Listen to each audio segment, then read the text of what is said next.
ధన్యవాదాలు అధ్యక్ష.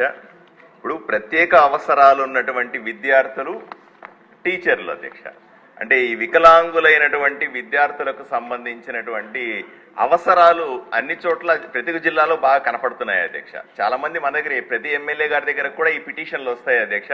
వీళ్ళని ఎక్కడికి పంపించి చదివించాలా అనే ప్రశ్న మాకు కూడా ఉంటుంది అదే.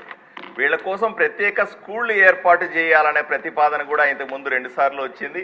ఇంతకుముందు చంద్రబాబు నాయుడు గారు ముఖ్యమంత్రిగా ఉన్న సందర్భంలో దీని ప్రతిపాదనలు కూడా ముందుకెళ్ళినాయి అధ్యక్ష. తర్వాత రోజుల్లో గత 5 సంవత్సరాల్లో జగన్మోహన్ రెడ్డి గారి ప్రభుత్వం దీని గురించి అసలు పట్టించుకున్న పాపాన పోలేదు. మామూలు డిఎస్సికే దిక్కు లేదంటే ఈ ప్రత్యేక అవసరాలు ఉన్న టీచర్ల గురించి ఎందుకు ఆలోచన చేస్తారు జగన్మోహన్ రెడ్డి ప్రభుత్వం అని మనం ఆలోచన చేసుకోవాలి అధ్యక్ష. ఎందుకంటే రెగ్యులర్ డిఎస్సి ఇవ్వడానికే 5 ఏళ్లు తాత్సారం చేశారు. ఇప్పుడు గత 5 సంవత్సరాల్లో ఒకటంటే నాకు తెలిసినంత టు మై సబ్జెక్ట్ కరెక్షన్ ఒక్కటంటే ఒక పోస్టు కూడా వీళ్ళ కోసం వచ్చినట్టుగా మనకు కనిపించలేదు అధ్యక్ష.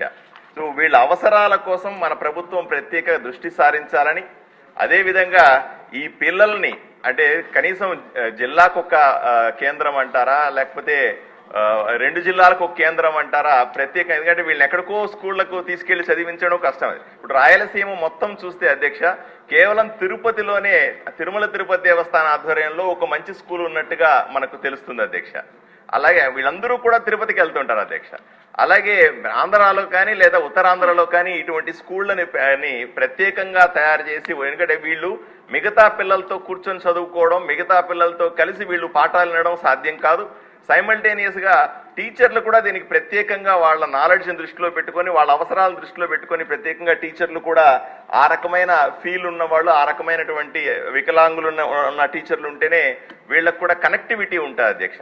ఈ రెండింటినీ దృష్టిలో పెట్టుకొని తప్పనిసరిగా వీటి మీద ప్రత్యేకమైనటువంటి దృష్టి పెట్టాలని, ఈ ఏవైతే కోర్టుల్లో నలుగుతున్నటువంటి కేసులన్నింటినీ పెండింగ్ లో ఉన్న వాటిని క్లియర్ చేసి వెంటనే టీచర్ పోస్టులను భర్తీ చేయాలని నేను మంత్రి గారిని రిక్వెస్ట్ చేస్తున్నాను అధ్యక్ష.